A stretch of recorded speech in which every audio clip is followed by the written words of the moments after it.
Welcome back to another explainer. Now, today we aren't just talking about grammar rules, we're actually stepping right into a story. Picture this: you've just been appointed as the royal chef. No pressure, right?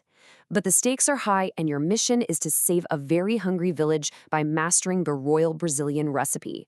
To pull this off, you won't just need to know your way around a kitchen. You're going to need to master the exact English vocabulary and grammar required to run a royal kitchen.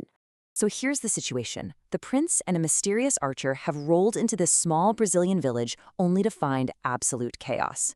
The villagers are starving after a terrible storm, and get this, the kingdom's cook has completely vanished, literally nowhere to be found. You are the only one who can step up and whip up a delicious Brazilian meal to save the royal banquet. But hey, to command the kitchen, you first need to speak the language of the ingredients, right? Let's get into it. Let's take a look at the sheer variety in our royal pantry. Over here, we've got fresh fruits like apples, bananas, and pineapples. Then we have our proteins: steak, chicken, and eggs.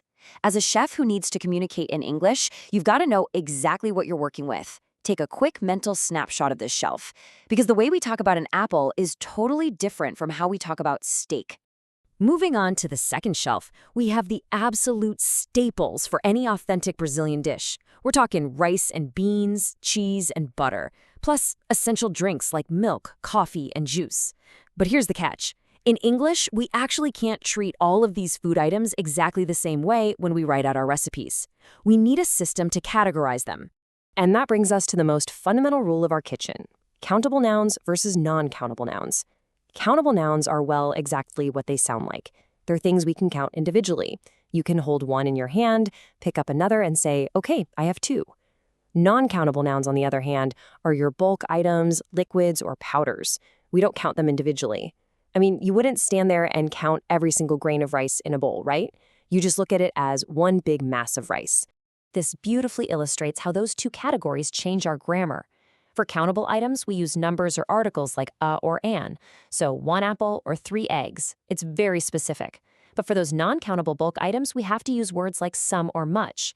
We can't say 1 water or 2 rices. That just doesn't make sense. Instead, we say some rice or some water. Mastering this little difference, that's your first major step to becoming the royal chef. Section 1. The magic words, some and any. Now that our ingredients are sorted, let's explore the most crucial grammar tools we'll need to build our recipe. These two words are incredibly powerful, but they play by some pretty strict rules. You use some in affirmative sentences. This is for when you're confirming, yes, I actually have this ingredient in the pantry. On the flip side, you use any for negative sentences, meaning your pantry is totally empty of that item. Or you use it when you're asking a question to find out if something is available. Basically, some means it's there and any means it's missing, or you're just asking about it. Let's hear how that sounds in action. Take a look at these examples. We have some rice. That's affirmative. The pantry is stocked. Now, we don't have any milk. That's negative. We're completely out of milk. And finally, is there any sugar? That's our question. We're just checking the inventory before we start baking. You see how some and any instantly paint a picture of exactly what's in our kitchen? Now, right before we turn on the stoves, I want to give you one more quick grammar tip to make sure your recipes are flawless. When we're stating what ingredients are actually in the kitchen, we use there is and there are. Use there is for singular items, and this is key for all of our non-countable items, like there is some rice. Use there are strictly for plural countable items. For example, there are some bananas. Section 2. Cooking up the royal recipes. All right, we've organized our pantry, we know the magic words, and our grammar is looking sharp. So it is officially time to put these rules to the test. For the main course to feed our hungry village, we're whipping up a legendary Brazilian dish, feijoada. To make it, we need some beans, some rice, some meat, some onions, and some salt. Notice how brilliant this is for our non-countable grammar rules? Because things like beans, rice, and salt are bulk items, the word some is doing all the heavy lifting. It tells us what we need without us having to count out thousands of individual little grains. Just imagine you're the head chef. You're standing in the kitchen making sure all your prep stations are good to go before the prince arrives. You'd look around and say, there is some rice. Good. There are some onions. Excellent. Then you'd turn to your sous chef and ask, is there any meat? Oh wait, we don't have any cheese. Look at how efficiently those simple little sentences communicate exactly where we stand with our prep. Moving right along to the dessert course because let's face it, the villagers definitely deserve a sweet treat.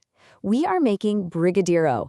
Look closely at these ingredients. Some chocolate, some milk, some sugar, and some butter. Notice a pattern here? Every single one of these core ingredients is a non-countable noun. They're liquids, powders, or melting solids. So once again, the word some is the absolute star of this recipe card. Section 3. Mini game time. The Royal Market. Hold on a second.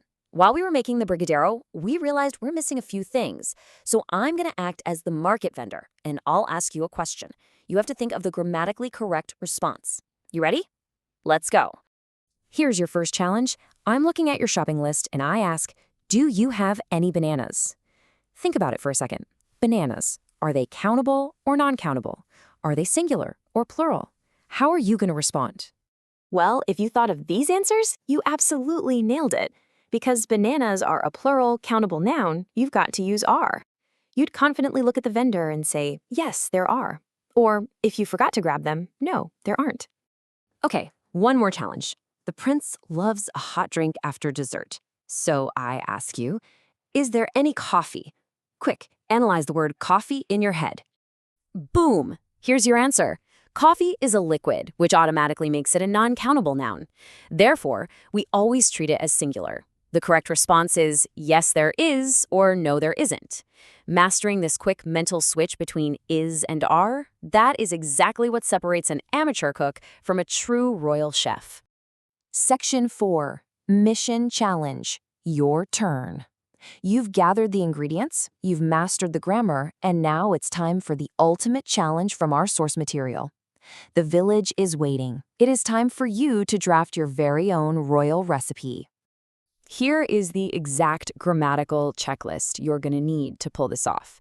Your paragraph has to include 3 countable nouns, 3 non-countable nouns, the magic words some and any, and of course, some actual food and drink vocabulary. So an example might sound something like this. We have some rice and some meat. There are some tomatoes. We don't have any cheese. Is there any juice? See how it weaves all those rules together so perfectly? And when you follow that structure, the results are honestly magical. As our source material triumphantly declares, the village is safe, the prince and the archer celebrate because the students created delicious Brazilian recipes in English. You successfully used your knowledge of countable and non-countable nouns to bring order to the kitchen and food to the table. Great job!